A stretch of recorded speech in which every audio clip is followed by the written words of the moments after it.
মুক্তির পর একের পর এক রেকর্ড ব্রেক করে যাচ্ছে দেব, যিশু সেনগুপ্ত এবং ইথিকা পাল অভিনীত ফুল ফ্রেম কমার্শিয়াল সিনেমা খাদান।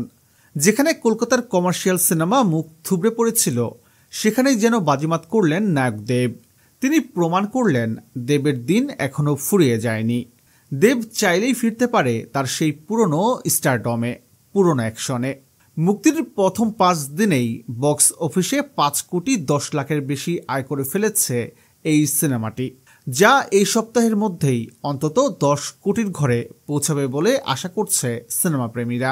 খাদান মুক্তির আগে সিনেমা হল পাওয়া নিয়ে বেশ ভুগতে হয়েছিল দেবকে, হয়েছিলেন গভীর ষড়যন্ত্রের শিকার।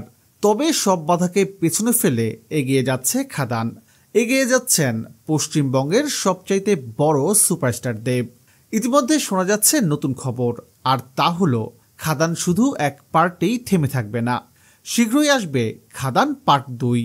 অন্যদিকে খাদানের এই সাফল্যে খুশি বাঙালি সিনেমা প্রেমীরা। প্রিয় দর্শক, আপনি কি দেবের খাদান সিনেমাটি দেখেছেন?